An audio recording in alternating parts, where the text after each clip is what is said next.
She did not grab his plate because she was brave. She grabbed it because she recognized the smell, and Isora had learned that smell in a kitchen she had spent 9 years teaching herself to forget. 3 nights before a wedding that would fold 2 territories into one bloodline, the woman who cooked his food broke every rule of the room and put her hand on something that was not hers to touch. The dining room went so quiet that Casimir heard the candle flames move. What she said next did not simply cancel a marriage. It made him tear his own house down to the joists to find out who she really was. The private room at the Cordovan had no windows, and Casimir Draghi had chosen it for that reason and no other. He sat with his back to the stone wall and his chair turned 2 degrees off square, the way his father had taught him before he was old enough to hold a fork properly. From there he could see the service door, the arch, and the face of every person at the long walnut table. 11 of them. 4 he trusted. 3 he tolerated. 4 he intended to bury within the year, and 2 of those were about to become family. They photograph badly, Adeline said beside him. He did not answer. She was talking about the wine glasses, which were a hand taller than the ones she had specified, and she had been talking about them since the second course. Adeline Brandt spoke the way she did everything, in an even, unhurried voice that never rose and never needed to, because people had been arranging themselves around that voice since she was a child. Her hands were folded. She had not touched the wine. "The photographer will be shooting from the left," she went on. "You will be holding the glass. The rim will cut your jaw in every frame. Then I will not hold the glass. You will hold the glass, Casimir. You will hold it, and you will smile with your mouth closed, because the last picture anyone printed of you had a body in the background." Down the table, his uncle laughed at something a Brandt cousin said. Emmerich Draghi had been laughing all evening, loudly, generously, with his hand landing on shoulders that did not belong to him, and there was a shine of sweat along his hairline that the candles kept finding. Across from Casimir sat Warwick Brandt, who had eaten every course and said almost nothing. He had the stillness of a man who had already read the ending, and he had flown down from Ashford that afternoon with 9 of his people, which was 7 more than a dinner required. 3 of them were seated. The rest were standing against the walls. Casimir felt the room the way he felt weather. Something in it was leaning. He had rules for rooms like this. He never sat facing a door. He never let a driver choose the route. And he never ate a dish that had not sat in front of him for a slow count of 100 while he watched who else ate and who else did not. Tonight he had already broken the 3rd one twice, because Adeline kept talking about glassware and because he was tired in a way that had nothing to do with sleep. The service door opened and the 5th course came in on a tray, carried by a young man with a birthmark under his ear. Quail, glazed dark, on a smear of something the color of wet slate, the Cordovan's signature. Plates went down along the table in a practiced silent rhythm, left side, right hand, no sound at all where the porcelain met the linen.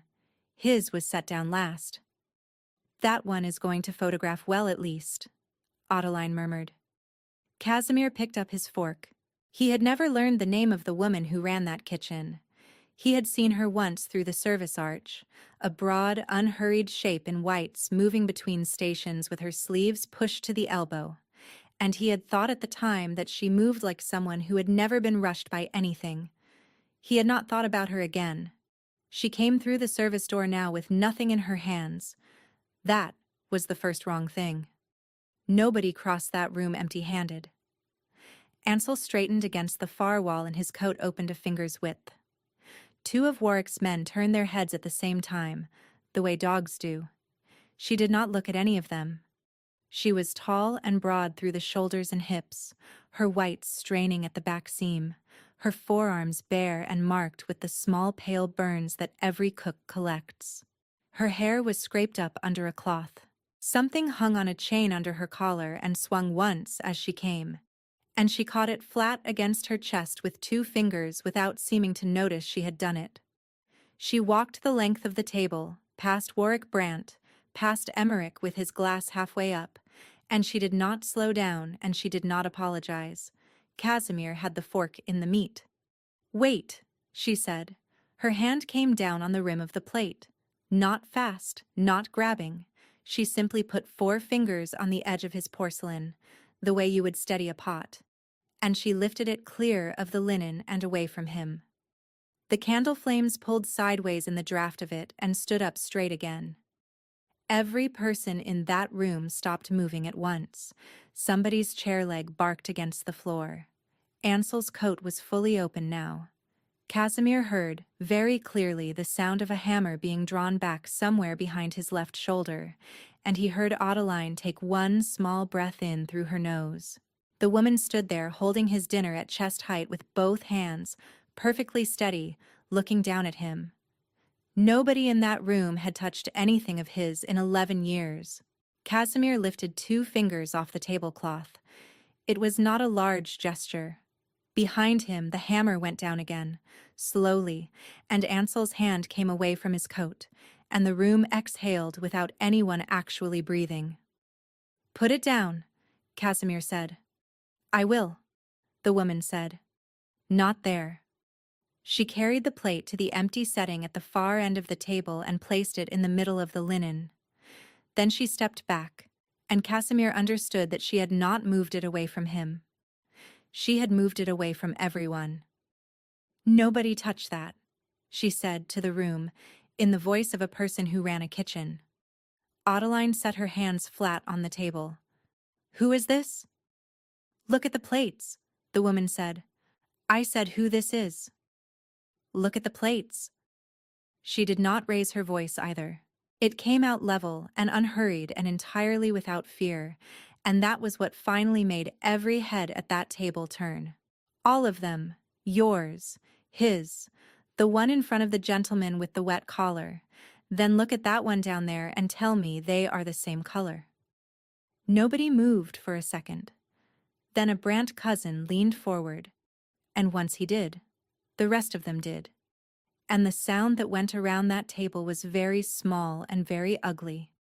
The sauce under everyone else's quail was slate, gray with a green edge to it, the color of a river stone. The smear on the plate at the far end was darker by 2 shades, and it had gone slightly matte, the shine dying out of it as they watched, as if something in it were pulling the fat apart. "That is reduction," Emmerich said. He said it fast. He said it before anyone else had finished looking. "That is a reduction. It separates. This is theater. Sit down, girl, before somebody makes you sit down." "It does not separate like that," she said. Casimir turned his head and looked at his uncle. Emmerich Draghi was holding his wineglass at the level of his sternum. His face was doing something complicated. In 11 years, Casimir had watched that face lie to police, to priests, to Warwick Brandt himself, and he had never once seen it fail to hold. It was not holding now. Casimir turned back to the woman. "How did you know?" "I smelled it when it came off the pass." She wiped her palms once down the front of her whites, which were not dirty. "There is stone fruit in that glaze. Cherry mostly. Underneath it there was something else, and it was not mine, and I have smelled it before." "Where?" She did not answer. The room was so quiet that Casimir could hear the extractor fans running 2 walls away. "Where?" he said again. "Somewhere I do not talk about," she said. He watched her. She stood with her weight even on both feet, and her hands loose at her sides, looking directly at him, which almost nobody did, and there was something under her collar rising and falling on its chain with her breathing. She was afraid. He could see it in the pulse at the side of her throat, going hard and fast, entirely out of step with the rest of her. She was terrified, and she was not moving. "You understand what you have done," Casimir said. "You have accused someone at this table. I have not accused anybody of anything. I have told you that the food is wrong." She glanced once, briefly, down the length of the walnut, and then back. "What you do about who put it there is not a kitchen matter." Warwick Brandt had still not moved. Not his hands, not his head. He sat with his cutlery resting where he had left it, and he watched the woman the way a man watches a car he does not recognize parked outside his house. That was the second wrong thing, and Casimir filed it. "Take her out," Adeline said. "No," Casimir said. "Casimir, there are 9 Ashford people in this room, and a woman has just stood up in front of all of them and said the Draghi table is unsafe." Then they heard it correctly. He stood. The chair went back without noise because he had said it that way an hour ago. Every eye came up with him, and he ignored all of them and walked the length of the table until he was standing in front of the cook, close enough to see that the burns on her forearms were old, layered, years deep, and that one of her hands had begun to shake, and she had stopped it by making a fist. "Your name," he said. She looked at him for a moment longer than the question needed. "Isora," she said. Then she untied her apron, folded it once over her arm, and walked out through the service door. By the time Casimir sent Ansel after her, the alley was empty, the kitchen had gone back to work, and the manager at the front desk was holding a personnel file open with an expression Casimir did not like at all. There was no Isora on the payroll of the Cordovan. There never had been. The kitchen at 2 in the morning smelled of bleach and cold fat. Casimir stood by the pass with his coat still on while the owner of the Cordovan, a small gray man named Amadeo Sarto, went through a drawer with hands that would not hold still. The brigade had been sent home. The quail plate was in the back of Ansel's car, packed in ice, on its way to a chemist who owed the Draghi family a great deal more than a favor. 4 years, Sarto said. "She came in 4 years ago with her own knife roll and no papers, and she cooked me a plate of onions. Just onions. I hired her in the time it took me to eat them. You never asked for a name that was real." "I asked. She told me one." Sarto shut the drawer. "It is not a business full of people who want to be found. Half my dish pit is not who they say they are. Tell me about her." Sarto looked at him, and something went across the old man's face that Casimir recognized, because he saw it on his own men sometimes. It was the look of somebody deciding whether loyalty was worth what it cost. "She tastes with her wrist," Sarto said finally. "What does that mean?" "Everybody tastes with a spoon. You dip, you sip, and you throw the spoon in the bin. She never does. She puts a drop on the back of her wrist and she smells it, and if she is not sure, she touches it with the tip of her tongue and she spits. Always. Every single time, even when it is a stock she made herself 6 hours ago." Sarto shrugged. "I told her once it was a strange habit. She said her hands were more honest than her mouth." Casimir said nothing. "She works with her back to that wall." Sarto pointed. "There. She will not stand anywhere else. If a driver she does not recognize comes to the back, she goes out and meets him in the alley, and she does not let him inside the building. Not ever. I have watched that woman stand in the rain rather than let a stranger through my own door." "Is she in the photographs by the front desk?" "Staff at Christmas." Sarto's mouth opened and stayed open a moment. "She holds the camera," he said slowly. "Every year. She offers. I never once thought about it until you said it out loud just now." Casimir walked down the line to the station at the end, which was different from the others. Neater. Everything squared to the edges, every handle turned the same way, a whetstone set on a folded cloth exactly parallel to the steel. "Does she eat here?" he said. "She takes a portion home. Every night. Same thing every night, whatever is left, wrapped in paper and then in foil, and she carries it out in a canvas bag." Sarto hesitated. "I asked her once if it was for a dog." "What did she say?" "Nothing. She laughed and she carried on scrubbing the flat top." Casimir stood over the whetstone for a while. He had eaten in this building twice a month for 2 years and never once walked 10 steps through that arch to find out whose hands were making the food. He knew the name of the man who parked his car. He knew the name of the man who pressed his shirts. He had not known hers, and she had crossed a room full of armed men to take a plate out of his hands. "Mr. Draghi," Sarto said. Casimir turned. The old man had gone the color of the dishcloth in his fist. "You are not the first person to come in here asking about her," he said. 3 weeks ago there was a man at the front desk. Nice coat. Asked if I had a large woman working the line. Asked how long. Asked what nights she worked. Sarto swallowed. "He was not one of yours. I know all of yours." Adeline was waiting in his drawing room at 4 in the morning, still in the dress, with her shoes off, and set neatly side by side against the leg of the couch. "I have spoken to 11 people," she said, before he was through the door. 7 will say the cook was drunk. 3 will say nothing. My father will say nothing, which is worth more than all of them together. By tomorrow night, this is a story about a line cook who lost her temper in front of the wrong table, and by Saturday, it is not a story at all. Casimir dropped his coat over the back of a chair. "Where have you been?" she said. "Finding out that the woman who saved my life does not exist on paper." Adeline's face did not change, which was itself an answer. "You do not know that she saved anything.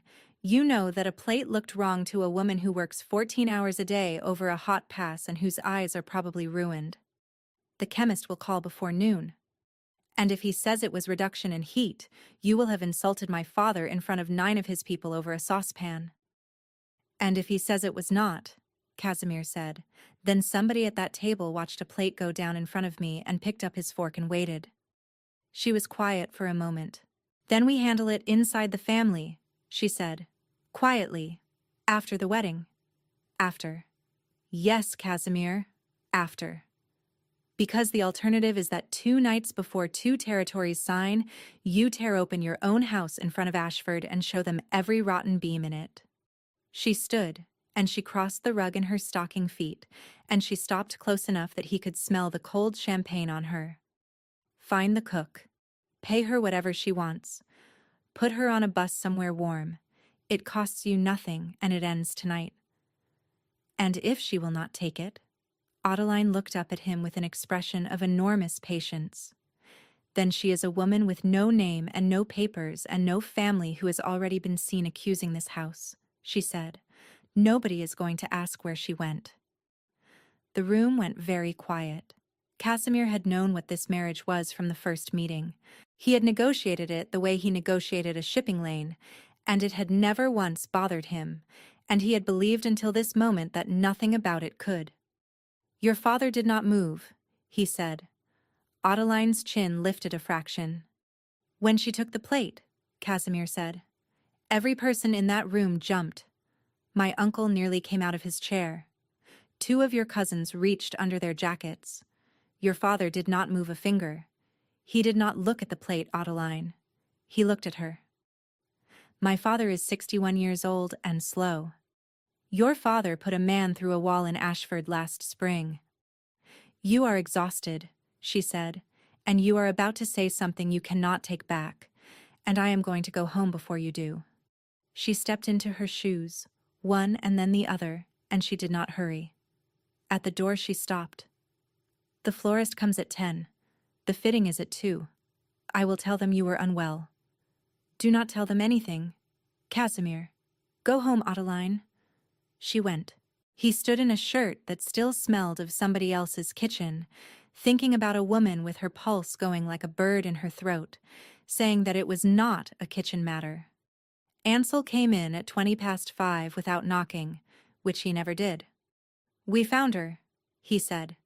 Casimir turned. "Holloway Row, down by the canal.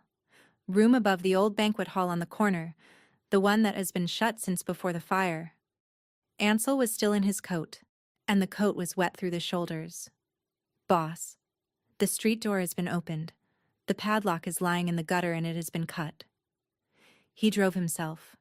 Ansel argued about it in the courtyard, standing in the rain with the passenger door open, and Casimir listened to all of it, and then sent him to the chemist to wait until the result came out of the machine. It was a bad decision. Casimir Draghi did not sit behind a wheel, because a man behind a wheel has both hands full and nowhere to go. He broke that rule too, and he could not have said why except that he did not want anybody in the car with him. The city thinned out as he went south. Above the river it was banks and glass and the long, clean sweep of the parkway. Then the parkway ran out and the streets narrowed and the buildings got older and lower, brick going black at the mortar, shop fronts with steel over the windows and years of paste-up bills hanging off them in wet strips. His headlights lit up standing water in the potholes, and the water was the color of tea. Holloway Row ran along the top of the old canal for about a quarter of a mile and then simply stopped at a hoarding. Most of the terrace was gone already. The demolition had eaten it from the far end inward and left a row of party walls standing in the dark with fireplaces still bracketed to them. 4 floors of somebody's chimney breast open to the weather. Where the houses had come down, the developers had put up a printed banner showing a couple with a small dog on a balcony that did not exist yet. Somebody had torn the woman's face off it. He counted the surviving doorways. There were 5. She had been carrying his food out of that kitchen in a canvas bag every night for 4 years, and walking it back to this. Casimir slowed the car to a crawl and let that sit on him. He knew what a room like that cost and what a chef like that earned, and the arithmetic did not work in any direction he tried it. She was not poor because the job was poor.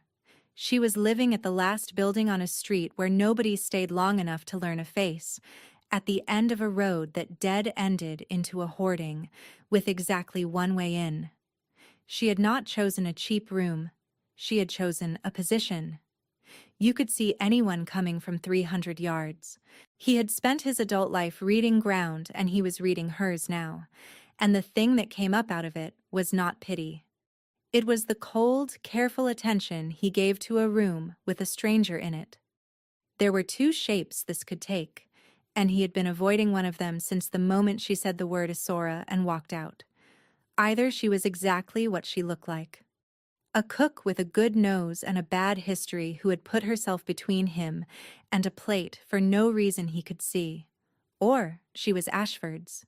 Placed at the Cordovan 4 years ago, ahead of any of this, sitting quietly on the one restaurant he ate at in public, waiting for a night when it would be worth spending her.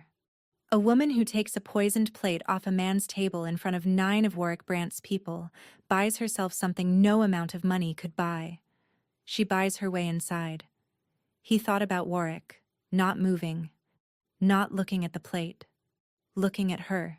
If that was what this was, then he already knew what he was going to have to do, and he had done it before to people he had liked considerably more than he had any business liking a woman whose name he had learned 6 hours ago.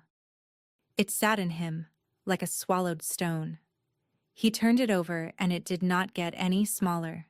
He wanted, absurdly, for it to be the other thing. The corner building came up on his left. The ground floor had been a banquet hall once.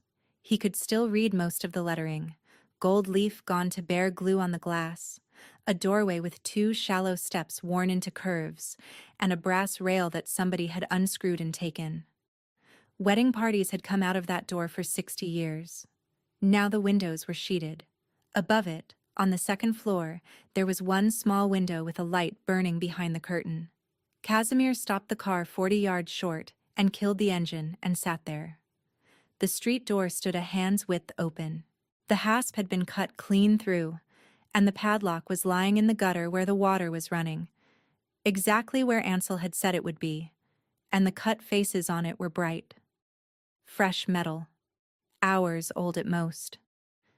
He looked up at the lit window for a long moment. The curtain did not move, and no shadow crossed it, and it occurred to him with unpleasant clarity that a woman who slept with her back to a wall and refused to let strangers through a door would not have left a light on for anybody. The street door opened onto a smell he had not expected. Not damp, though the damp was there. Not rot. Underneath it, there was something clean and dry and complicated.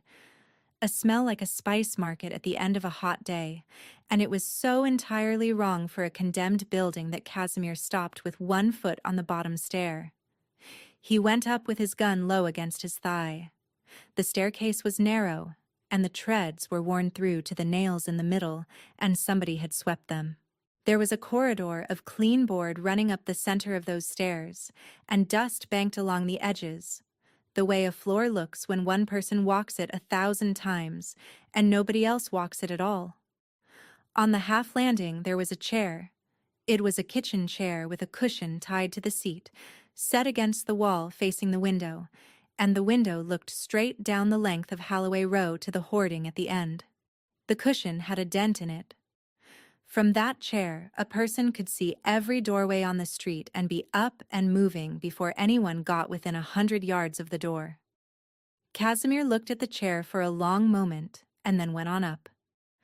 Her door was standing open, and the light he had seen from the car was pouring out of it into the corridor. The room was small.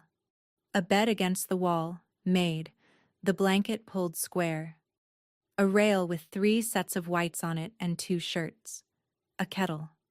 A tin of tea. No television, no photographs, no letters, nothing on the walls at all except one thing, and it took him a moment to understand what he was looking at. Somebody had built shelves along the whole of the long wall, floor to ceiling, out of scaffold board and brackets, and the shelves were full of jars. There must have been 300 of them.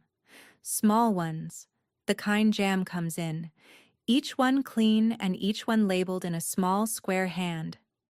Dried leaves, bark, seed heads, powders in 9 shades of brown.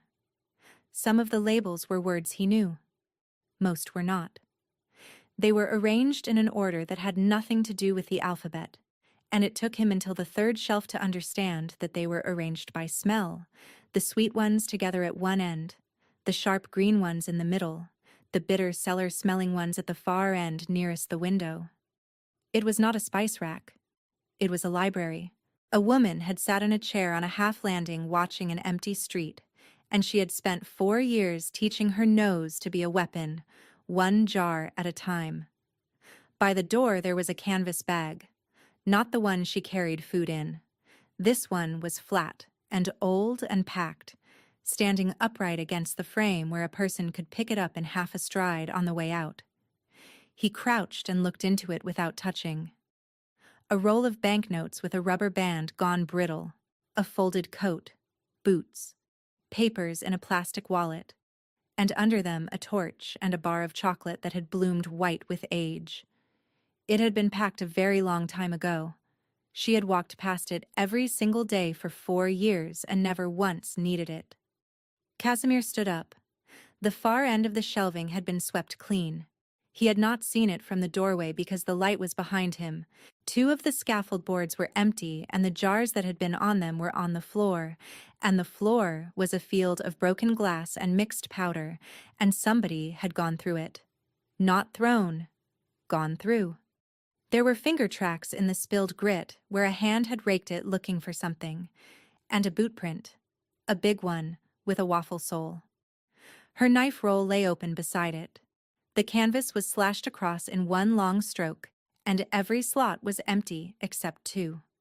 On the boards, between the broken glass and the door, there was blood. Not much of it.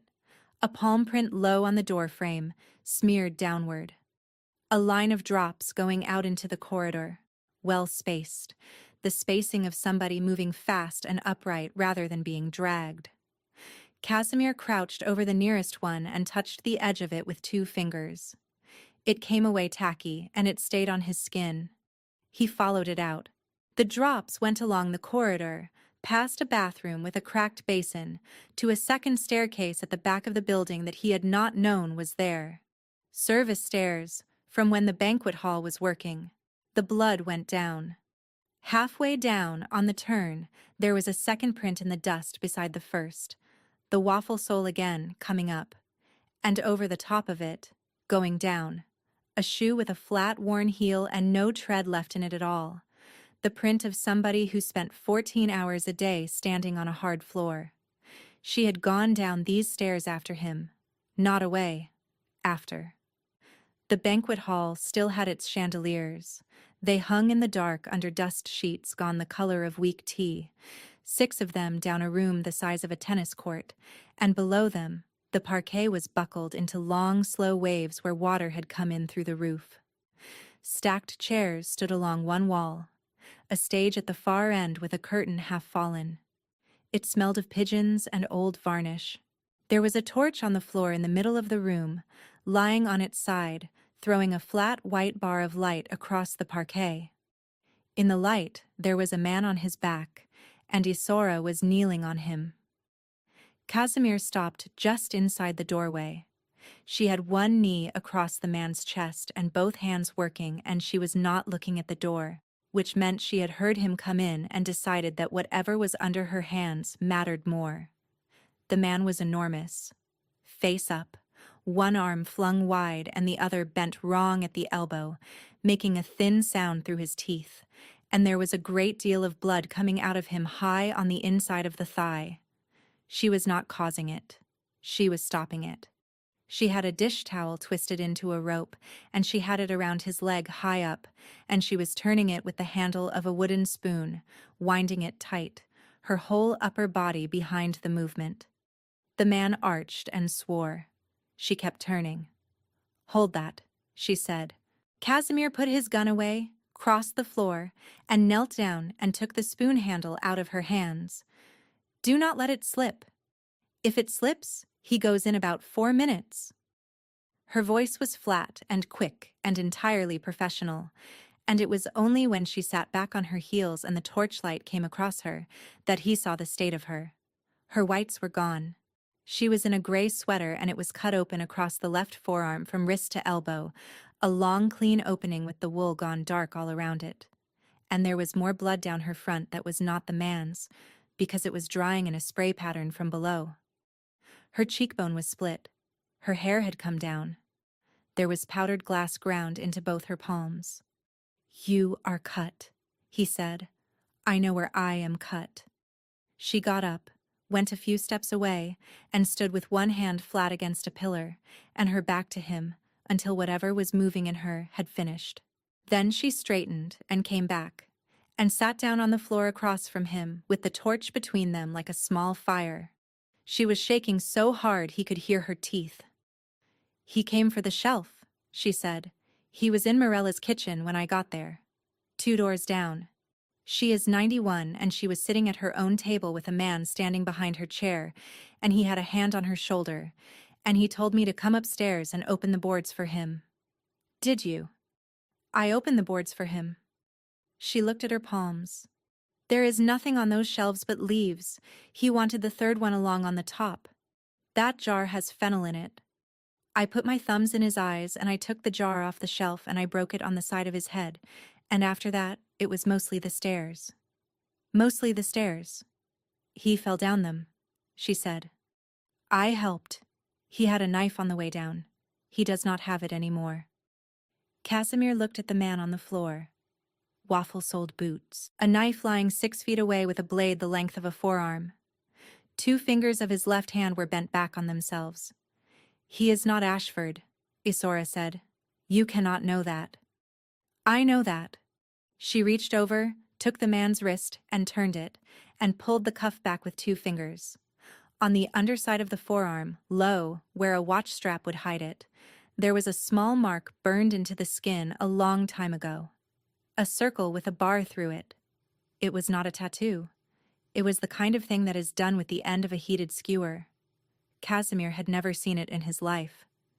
"He is not yours either," she said. "No. I know." Her jaw was going. She clamped it with her hand. "You need to sit down." "I am sitting down."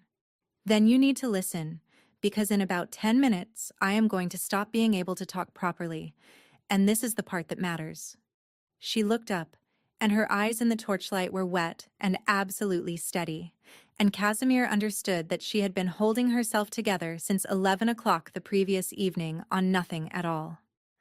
Whoever put that in your sauce did not buy it from a chemist. There are 4 people on this side of the country who could have made it, and I know every one of their names.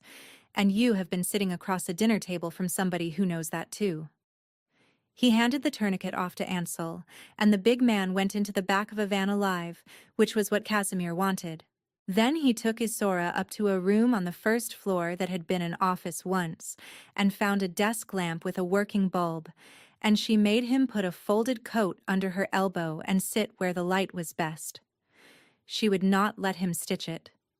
"You will hold the skin," she said. "That is all. You will pull toward the shoulder, not down. I have done this before. On men with meat on them. I have 4 layers of fat over that muscle, and if you pull it down, it will gape for a month." She laid out what she had on the desk with her right hand, precisely, in the order she was going to need it, the way she had laid out everything on that station at the Cordovan. "Pull toward the shoulder." He pulled toward the shoulder. She worked on her own arm with her breath going out through her nose in long, controlled columns, and she did not make a sound until she was most of the way through it, when something in her chest let go and she laughed instead, which was worse. "Talk," Casimir said. "You said 10 minutes, and it has been 50. Where do you want me to start?" "With the plate." There was a bitter almond note under the cherry, which is what people expect. So people put it there on purpose to give you something to smell that you can explain to yourself. Another stitch. Underneath that there was a green one, like the water at the bottom of a vase of flowers that has been standing a week. That is the one that matters, and almost nobody has ever smelled it, because by the time it is in front of you, it is under sauce. And the whole point of putting it under sauce is that the sauce is what you notice. How much of it was there? Enough.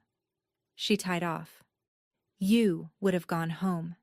You would have thought the quail was rich. And by morning there would have been nothing for anybody to find and nobody to blame, which is the entire point of it. Casimir sat very still. "That is what it is for," Isora said. "It is not for killing people. Anybody can kill people. It is for killing them in a way that nobody is ever avenged for." "You have described it like a recipe."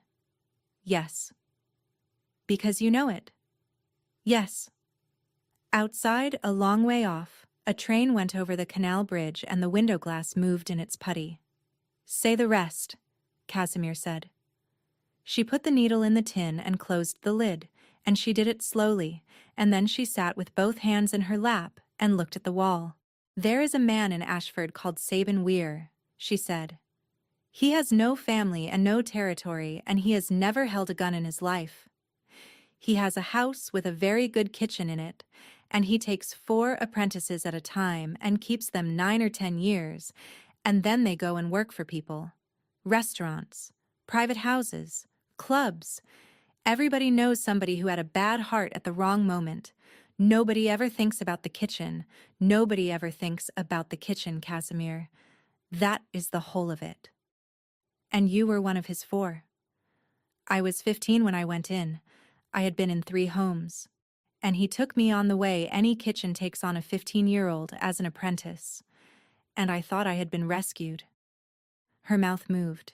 "He is a kind man. That is the part people do not believe.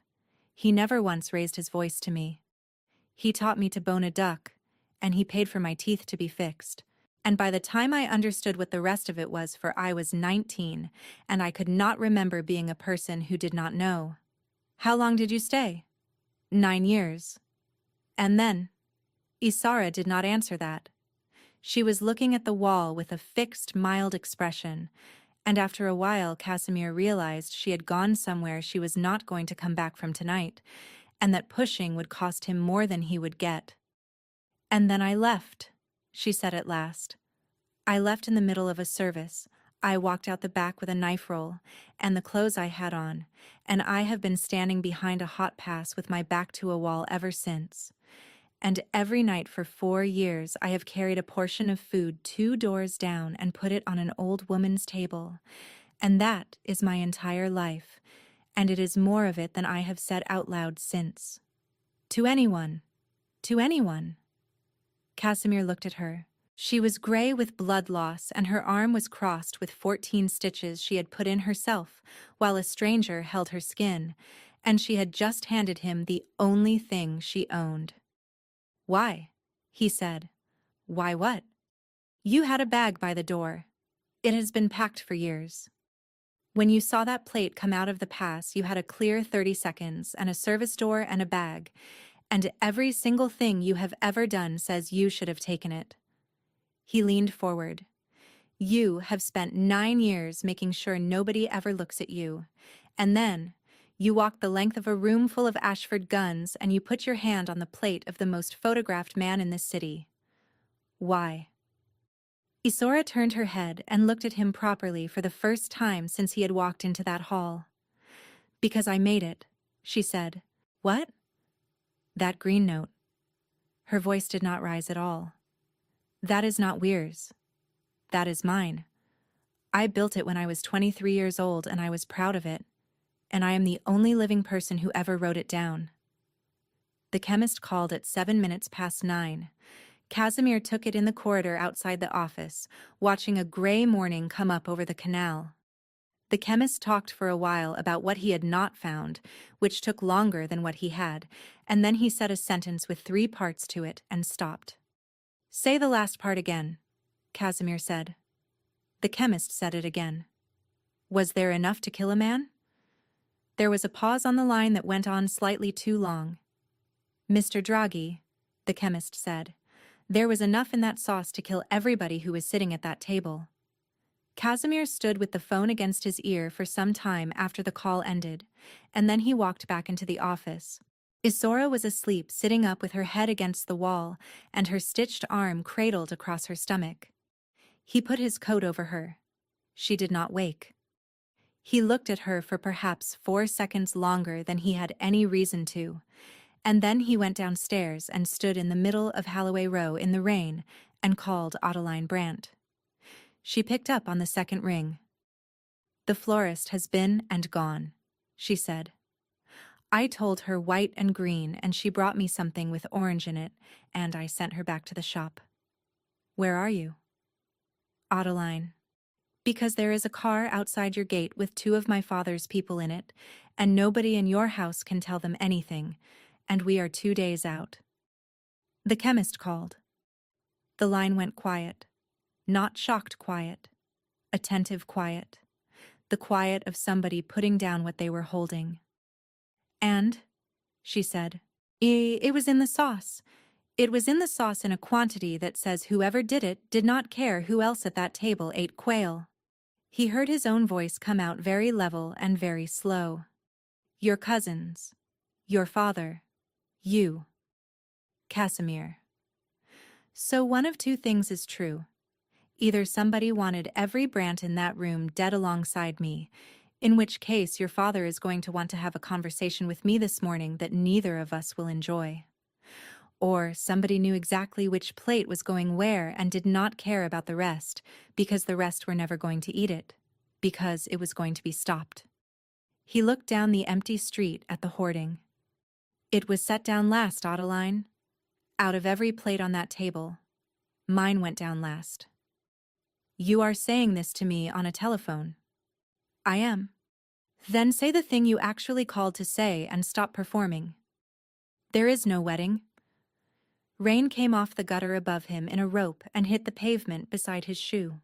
"You do not get to do that," Adeline said, and for the first time in 8 months her voice had an edge in it that she had not chosen to put there. "You do not get to stand in a puddle somewhere and undo 14 months of work because a woman with no surname smelled something. There are 240 people flying in tonight. There is a contract in a lawyer's office with both our names typeset on it. Burn it. My father will not accept this. Your father will be the second call I make. Casimir, listen to me very carefully." She had got herself back. Her voice smoothed out like a bedsheet being pulled straight. "Whatever you think you have found it from a source with no name, no papers, no employer, and no history, on the same night she made herself the most interesting person in that room. That is not evidence. That is a woman auditioning, and you are about to hand her your entire house for the price of one good performance. Where is my uncle? Casimir said. The pause was very short. Barely there. He would not have caught it a week ago. How would I know where your uncle is? Because I have had 4 men on his door since 2 o'clock this morning, Casimir said, and his bed has not been slept in, and his passport is gone, and the last call from his telephone at 10 past midnight lasted 11 minutes. To whom? That, said Casimir, is the interesting part. He hung up before she could answer, and he stood in the rain in a dead street between a canal and a demolition site, and his hands were entirely steady, and something inside his chest had gone quiet for the first time in a year. Then Ansel's car came round the hoarding much too fast, and Ansel got out of it before it had properly stopped, and Casimir saw his face, and knew. The Cordovan, Ansel said. About an hour ago. The whole building. Sarto. They got him out. Ansel's jaw worked. He is not going to be able to tell you anything for a while, boss. Maybe not ever. Casimir looked up at the first-floor window where a woman was asleep under his coat. Do not let her see the smoke, he said. They moved her at 8, asleep, in the back of Ansel's car, and she did not wake for any of it. Dr. Hollis Ferrand had been keeping druggy men alive for 19 years and had learned to arrive without opinions. He worked on her for an hour and 40 minutes in a bedroom at the back of Casimir's house, with the curtains open onto the walled garden because she asked for them open, and Casimir stood in the corner with his arms folded and did not leave, and nobody asked him to. Ferrand took the 14 stitches out and put in 26 of his own. He cleaned the glass out of her hands with tweezers, piece by piece, for a very long time. He asked her 3 questions about her own work, and she answered all 3 correctly. And after the 3rd one he glanced up at Casimir with an expression that Casimir would think about later. When it was finished, she slept, and Ferrand packed his bag in the corridor with the door shut. Ask, he said. You looked at me. I did. Ferrand snapped the clasp. Her hands. Do you know what the skin on the back of that woman's hands looks like? Burns. She is a cook. There are cook burns. Splash marks. Oven bars across the forearm, the usual. She has those. He turned and leaned against the wall. She also has patches on both hands, across the backs and up between the fingers, where the skin has gone thin and shiny and lost its lines. That is not heat. That is contact with something, repeatedly, over years, badly protected. Her nails are ridged.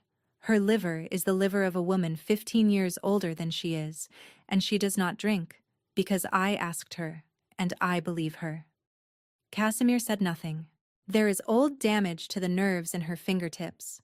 She has clearly been compensating for a long time, probably working by sound and weight rather than touch. There is a healed fracture in the left cheek and another in the right wrist, and both of them were set by somebody who knew what they were doing, which means she did not go to a hospital. Ferrand picked up his bag. Whoever had this woman, Casimir, had her for a very long time and worked her very hard, and started when she was young enough that her wrist was still growing. She was 15. The doctor absorbed that without any change of expression, which was why Casimir used him. Then somebody has owed her a great deal of money for a very long time, Ferrand said, and I would not be the man standing between her and it. He went. Casimir stayed in the corridor. He had spent the night deciding whether she was a plant.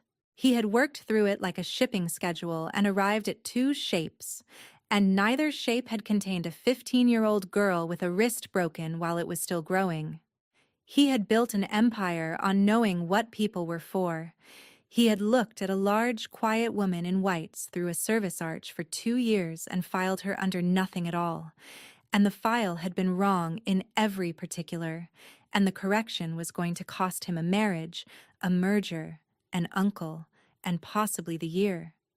He found he did not mind about the year. Ansel came up the stairs at 4 with his phone in his hand and something folded in the other. "Two things," he said. "Warwick Brant is at the gate." "How many with him?" "That is the thing." "None." Ansel looked genuinely unsettled. "He is driving himself, boss. 61 years old, and he has come across a city that is currently deciding whether to go to war, on his own. And he is sitting there with the window down and the engine off, and he says he will wait." "What is the second thing?" Ansel handed over what was in his other hand.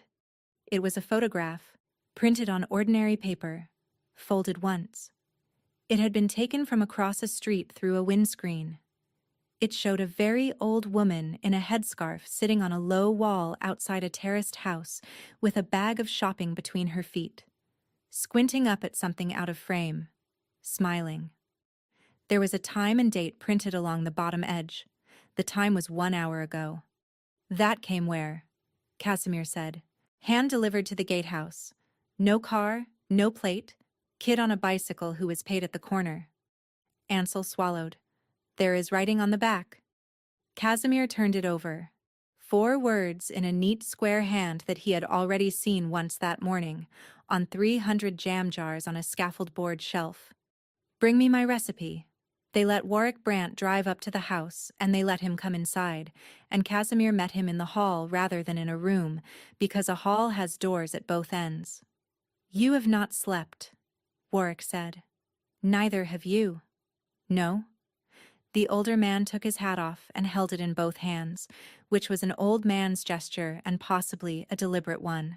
Up close, his face was heavier than it looked across a table, seamed at the mouth, the eyes small and pale and patient. "I will not sit down, and I will not take a drink off you, and I will be gone in 10 minutes. I came to tell you 3 things, and then you can decide what to do with me." "Say them." "The first is that I did not put it in your food, and neither did anybody who came down with me." Warwick turned the hat a quarter turn. "You will not take my word. You should not. So take this instead. If I had wanted you dead, I would have waited until Saturday, because on Saturday you would have signed and a widow inherits, and a jilted fiancé inherits nothing at all. Whoever did this on Wednesday cost themselves everything they would have got on Saturday. That is not a man buying a territory. That is somebody who did not want the contract signed." Casimir was quiet. "The second thing," Warwick said, "is that I have known who that woman was since the moment she came through the service door, and I did not move because I wanted to see what she would do." The hall clock went on ticking. "Her name is Isaura Petrani," Warwick said. "She belonged to a man called Sabin Weir in Ashford. Weir has never taken an order from me in his life, and I have used him twice in 30 years, and both times I was ashamed of it afterwards. And I tell you that so you know I am not pretending to be a better man than I am. She was his best. Everybody in Ashford knew there was a girl at Weir's who could put a note into a dish that nobody else could take back out. And 9 years ago she stopped existing. And Weir looked for her for 4 years with a great deal of money, and then he stopped. And I assumed she was in the river." "Why did she leave?" "That is the third thing." Warwick looked at the floor for a moment. "There was a job in a house on the north side of Ashford. She would have been 24. She built the dish and sent it out. And the man it was built for got a telephone call and left the table and did not come back. And a boy who worked the room ate what was left of it standing up in the corridor, the way they do. He was 19. He was called Tobiah. He had been there 5 weeks, and he had nothing to do with anything at all." Casimir did not move. "She went out through the kitchen door during the same service," Warwick said, "and nobody has been able to find her since. I do not know what she has been doing for 9 years. I know that when your plate went down last night, I watched a woman make a decision that cost her every single thing she had built in about 2 seconds for a man who did not know her name." He put his hat back on. "That is not a plant, Casimir. I have run plants. They do not do that. Why come here and tell me?" Because my daughter told me this morning that you had lost your mind over a line cook, Warwick said. And she told it to me very well, and I have been in this business too long not to notice when somebody is that good at explaining a thing I have not asked about. He got as far as putting his hand on the door. Ask her about the boy, he said, without turning round. Not to punish her with it. Because she has been carrying it on her own for 9 years, and it is going to kill her before anybody's dinner does. Then he was gone, and Casimir stood in his own hall for a long time. She was awake when he came in, sitting up against the headboard with the fluid line taped to the back of her hand and the curtains still open, and she looked at his face, and something in her went very still. "He is downstairs," she said. "He is gone." "What did he tell you?" Casimir sat down beside the bed and put the photograph face up on the blanket where she could see it. Isora looked at it, and every scrap of color went out of her face. "That was taken an hour and a half ago," Casimir said. "Turn it over." She turned it over with 2 fingers, the way you would turn something hot.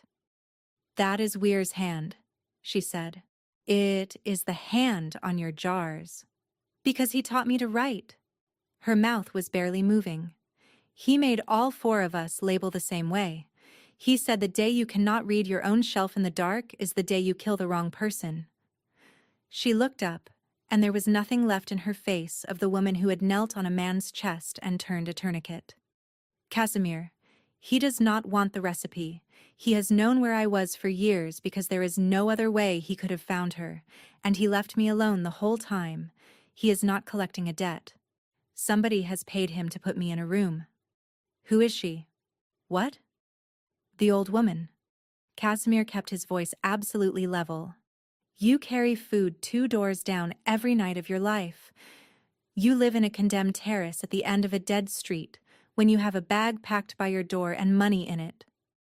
You have had 9 years to run and you have not moved 400 yards. Who is she?" Isora looked at the photograph in her lap.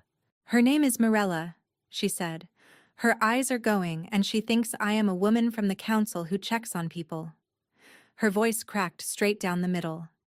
"The boy ate standing up in a corridor because he was hungry, and nobody ever fed those kids properly.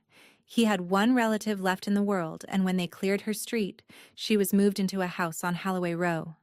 She put both hands over her face. "I did not go there to hide," she said. "I went there because she was there." The call came at 6 minutes to 8 that evening on the house line, which nobody used. Casimir put it on the speaker. Ansel stood by the door. Isara sat forward on the edge of the couch, with her bandaged arm held across her body. The voice was pleasant. It was the voice of a man reading out a wine list. "Is she in the room?" Sabin Weir said. "Yes," said Isora. "Good. Hello, my girl." A pause that had warmth in it, and that was the worst thing about it. "You look tired in the photographs. Where is she?" "She is sitting down and she has had her tea and nobody has touched her. And I would like you to hear me say that clearly because I know exactly what you will have been imagining for the last 3 hours." Weir made a small sound, almost fond. "The building on the corner of Holloway Row, the one you have been living on top of. 11 o'clock tonight. You come in through the front and you come in on your own. And Mr. Draghi may bring as many men as he likes and put them anywhere he likes outside because I am not going to be there to shoot at." "What do you want?" Casimir said. "I want 20 minutes with the person who left in the middle of my service," Weir said. "That is genuinely all. I have been paid a great deal of money by somebody to do this, and I intend to earn it. But the money is not why I am doing it, and you would not understand the reason, so let us not waste the phone call." The pleasantness never wavered. 11 o'clock. And Isora. "Bring the roll." He hung up. "He is lying about not being there," Ansel said. "No," Isora said. "He never lies. That is the whole point of him. In 9 years I never once heard that man say a thing that was not true, because he does not need to." She was staring at the phone. "He will be there. He said he would not be there to shoot at. And he will not." Because he has never held a gun in his life. He is telling you the truth, and it is still a trap. He hands you the exact shape of the room and lets you walk into it anyway, because knowing the shape of a room does not save you from what is on the plate. Casimir went to the window. Talk me through the building. Front door onto the corner, 2 stairs down into the hall, worn into curves, and you will go over on them in the dark if you are moving fast. She said it without hesitation, and he realized she had known that answer for 4 years. Stacked chairs down the right-hand wall, and if you put men behind those, they will be seen from the stage end because the sheets are pale. Service stairs at the back going up to my corridor. Cellar hatch under the kitchen, and the cellar comes out on the canal path through a coal chute that has no cover on it, and I know that because I check it on the 1st of every month. Ansel was writing. He will be at the far end, she said. He will have laid a table. He will have brought a cloth and cutlery, and he will have cooked something, and he will have Morella sitting at it with a napkin across her lap, and he will invite me to sit down and eat. Casimir turned around. And you will be expected to, Isora said. That is the 20 minutes. That is what he has been paid for. He does not want me dead in a way that anybody can point at. He wants me to sit down at his table and finish what is put in front of me, and then walk out of that building on my own 2 feet, and go home and die of my own heart 4 hours later, and he wants the last thing I do on this earth to be eating his food. The clock in the hall struck the quarter. Then you do not go in, Casimir said. Then he feeds it to her. I will have 30 men on that street. You will have 30 men on that street, and he will still feed it to her, because 30 men outside a building cannot stop an old woman being handed a cup of tea. She stood up, and she had to put her hand on the arm of the couch to do it, and she did it anyway. I have been getting ready for this for 9 years. I did not know it would be this. I knew it would be something. Casimir looked at her. Take a gun, he said. No. Isora. I have never fired one in my life, and I am not going to learn tonight in a dark room with an old woman 30 feet away.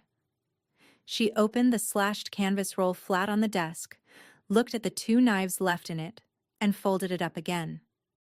And I am not bringing that either, because he told me to. Then what are you bringing? She unhooked a fine chain from behind her neck and drew it out from under her collar and held it in her palm under the lamp, and Casimir saw it properly for the first time. It was a tasting spoon, a small one, silver, the kind that hangs on a chef's whites. The bowl of it had been worn thin as paper on one side from 9 years of a thumb going over it, and there was a mark stamped on the handle, a circle with a bar through it, the same mark that had been burned into the wrist of a man on a torchlit floor. He gave me this when I was 17, she said. I have taken it off twice in 9 years, and both times I put it back on within the hour, and I have never been able to explain to myself why I kept it. And now I know why. She closed her fist around it. He is going to cook. He always cooks. And a man who has spent 40 years being the only person in the room who knows what is in the food has never in his life had to sit across from somebody who can smell it too. She put the chain back around her neck. He taught me everything I know, Isora said, and he taught it to me for 9 years, and he has never once considered that this might be a problem for him. He had lit the chandeliers. Not all 6. 2. At the far end over the stage, with candles pushed into the sockets, so that the sheeted arms threw a broad, soft light down the last quarter of that ruined room and left the rest of it black. The buckled parquet ran away into the dark like water. Under the light there was a table for 3, laid properly. Cloth, glasses, a low arrangement of something green in a jar. Mirella Suvak sat at the near side with a napkin over her knees and her handbag on the floor by her chair, and she looked, more than anything else, mildly annoyed at being kept up. Sabin Weir stood at the far side with a cloth over his shoulder. He was a slight, bald man in his 70s in a gray cardigan, with the forearms of somebody who had lifted stock pots for 50 years. There was a chafing dish on a stand beside him, and it was steaming. "There she is," he said. Isora came down the 2 bad steps without looking at them, because she had come down them 1,000 times, and walked the length of the black part of the room alone. Casimir stood in the doorway behind her with Ansel at his shoulder, 30 men on the street, and 4 on the canal path, and every instinct he had built told him to walk into that light with her. And he did not, because she had asked him not to, and because she had been right about everything else. "Sit down, my girl," Weir said. "It will spoil. Let her go home first. After." He lifted the lid off the chafing dish, and the smell came out into the room, and Casimir felt his own mouth water from 40 feet away in the dark. "You always said that to me. Let them go home first. You had the softest heart of anybody I ever took in, and it never once slowed your hands down. And I have thought about that combination every week for 9 years. You had a photograph taken of a 91-year-old woman. I had a photograph taken of a woman I have never touched, in order to get you into a room, because you would not have come otherwise. And you know perfectly well I am right." Weir began to plate. He worked beautifully. Casimir watched an old man lay food down on a plate in a condemned building and understood exactly why 4 apprentices at a time had stayed 9 years. "Sit down." Isora sat down. "Good," Weir said. "Mirella, this is my former student." "She brings me my dinner," Mirella said. "Does she?" "Every night for 4 years," the old woman said, to nobody in particular, in the flat, unbothered voice of somebody who has outlived every reason to be careful. "In paper and then in foil. She thinks I do not know who she is." The room went absolutely silent. Isora had gone rigid in the chair. "I am 91, Mirella said. "I am not stupid. There was a girl at that house in Ashford who did the cooking, and my Tobiah told me about her twice on the telephone before he died, because he thought she was the finest thing he had ever seen, and he was too shy to say a word to her." She turned her head slowly and looked at Isora for the first time.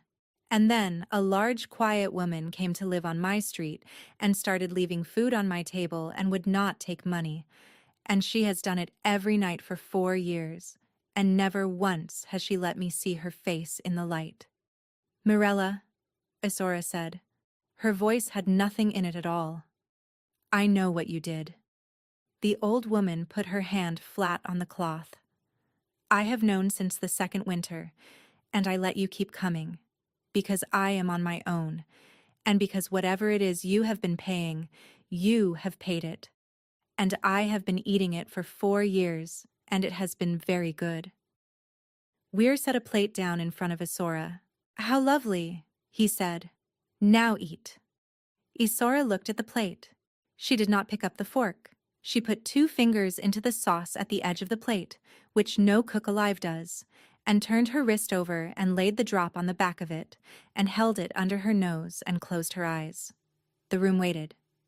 "Green," she said. "Of course, green," Weir said, pleasantly. "It is yours. I have made it 400 times since you left, and I have never got it quite right, and I would like you to tell me what I have been doing wrong before you go." "You reduce it too hard at the end." She opened her eyes. "But that is not what I meant." "No? There is chervil in this." Isora wiped her wrist slowly on the cloth. "You do not use chervil. You have never used chervil in your life. You think it is a garnish for people who cannot cook. There is chervil in this because you built it off paper, and not off memory, and you got the hand wrong in one place. I wrote that list down exactly once. I left it in my room in Ashford the night I walked out, and I have spent 9 years assuming it burned with everything else." Weir's face did not move, but his hands stopped. "Say her name," Isora said. "You never lie. Say it." The old man stood very still under the candles, and then he did something that surprised everyone in that room, including Casimir. He smiled, and it was a real smile, and it had something in it that was almost pride. "Adeline Brandt," he said, "came to my kitchen door 11 weeks ago with a piece of paper in your handwriting and a great deal of money. She would not tell me where she bought it, and I did not ask, because I had wanted it back for 9 years. And I sold her the only thing she actually needed, which was a man who could get into a restaurant." "And my uncle," Casimir said from the dark. Every head turned. "Your uncle owed a considerable sum to people in Ashford," Weir said, without any particular interest, and was told it would be forgiven if a plate went down last. "He has been in a car at the top of the row for the past 40 minutes waiting to be paid. I would not leave him there long. He is not a patient man, and he is extremely frightened." Casimir walked into the light. He stopped beside Isora's chair, looked down at the plate, and then looked at Sabin Weir. "9 years ago," Casimir said, "you sent a 19-year-old boy home in a box because you could not be bothered to clear a corridor. Tonight you sat an old woman at a table and used her as furniture." He put his hand on the back of Isora's chair.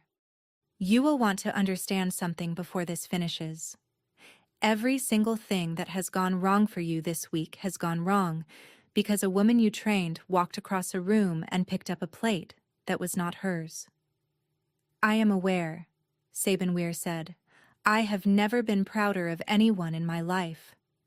He was still saying it when Ansel shot him. The candles guttered in the draft of it and came back up. Marella Suvak did not so much as flinch, which was, Casimir thought afterwards, the single most frightening thing that happened in that building. Isora had not moved. She was sitting in front of a plate of the best food that would ever be put in front of her, with her fingers still sticky, looking at an old man on the floor of a wedding hall. Casimir crouched down beside her chair. "Isara." "He taught me to bone a duck," she said. "I know." "He paid for my teeth." "I know." He put his hand over hers on the cloth, and her fingers turned over under his and closed, and she gripped hard enough to hurt. "Come on. We are taking her home." Emmerich Draghi was still in the car. He had the engine running and the doors locked, and when Ansel put a torch against the glass, he began talking before the window was halfway down, and he was still talking when they walked him along the canal path. He talked about the money. He said the word family 9 times. Casimir listened, standing on the towpath with the black water going past. "You knew which plate," he said. "Casimir, I did not know what was in it." "You knew which plate. You told a man in a rented waistcoat to put a specific plate down last, in front of a specific chair, at a table where your own cousins were eating." Casimir looked at the water. "There were 11 people in that room, and you did not warn one of them." Emmerich started to say something about Christmas. Casimir walked away up the towpath so that he would not have to hear the end of the sentence, and he did not look back, and he did not ask Ansel about it afterwards. Warwick Brandt came at 9 the next morning, and this time he sat down. "She flew out at 4, he said. "Lisbon, then somewhere she thinks I do not know about." He looked older than he had 2 days before. "I am not going to insult you by asking you to leave it. She will be brought back, and it will be Ashford that brings her. And whatever happens after that will happen at my table and not yours, and I will send you word." "Your word is enough." "It is not, and you know it is not, and you are saying it because there is a woman upstairs in your house who needs you to be finished with this." Warwick stood. "The contract is void. The ports stay yours. I will move product the long way round for a year, and it will cost me a great deal, and I will not complain once, because my daughter tried to put a thing in your food that would have killed my own blood at the same table." He put his hat on. "Feed her properly, Casimir. She looks like she has been living on the second half of other people's dinners." She had in fact been carrying the second half of other people's dinners 2 doors down for 4 years, but Casimir did not say so. The house bought Holloway Row on a Thursday. It was not a grand gesture, and it was not meant to be one. The developer had a row of condemned properties and 4 sitting tenants he could not shift, and a company nobody had heard of offered him a fair price and completed by close of business the next day. The 4 remaining residents received a letter explaining that their tenancies were secure for life at their existing rent, and 3 of them assumed it was a mistake, and the 4th did not assume anything at all. Casimir put a proper handrail on the steps of number 9 because the old brass one had been unscrewed and taken years ago. Isora found out on the Monday. She came down with her arm out of the sling for the first time and stood in the door of his study with a letter in her hand and an expression he could not read. "You cannot buy a street," she said. "I bought a street.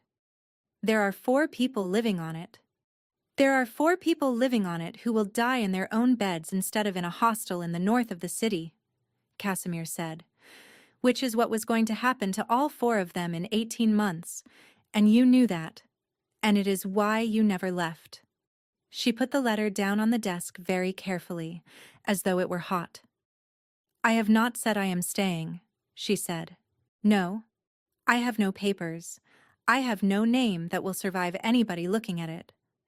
I am the reason a boy is dead, and I have been sitting at his grandmother's table twice a week since Thursday, which is a thing I still do not understand, and neither does she." Her voice was going.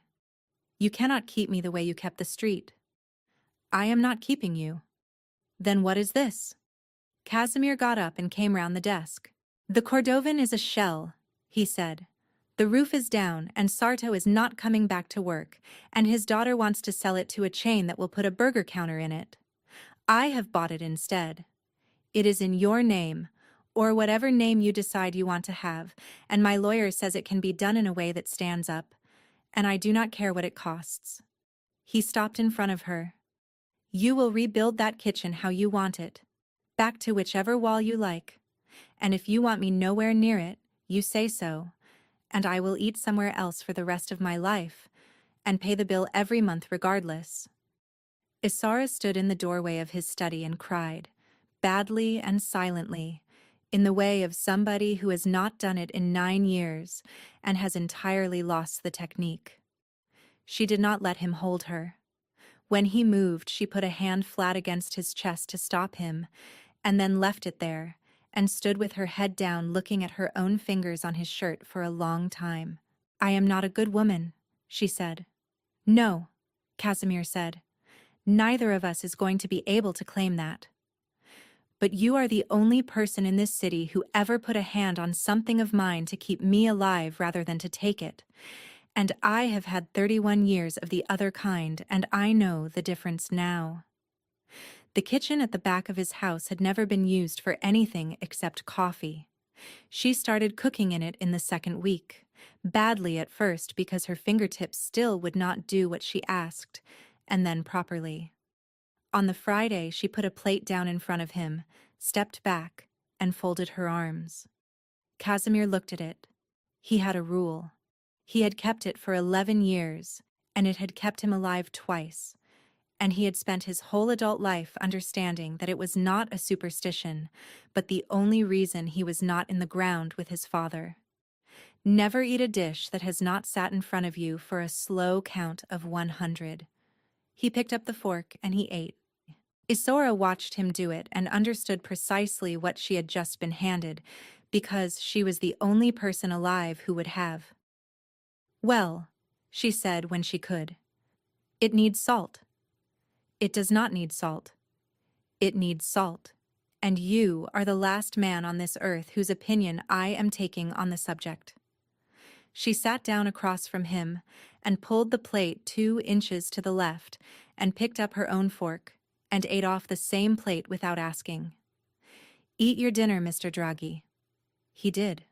Outside, the rain came on again over the garden wall, and in a small, warm room at the back of a very large house, 2 people who had spent their entire lives making sure that nobody could ever reach them ate the same food off the same plate, and neither of them counted anything at all. Casimir Draghi did not cancel a wedding because a woman was brave. He canceled it because for 2 years he had walked past the one person in that entire city who was actually looking after him, and never once learned her name, and she crossed a room full of guns to take a plate out of his hands anyway. Isora had spent 9 years hiding from what she was. In the end, it was the only thing that saved him. If you loved this slow burn, and you want more stories where the quiet one at the back of the room turns out to be the most dangerous person in it, hit that like button, subscribe, and share this video with someone who needs it. Tell me in the comments, what was the exact moment you knew Isora was going to be alright? I read every one of them.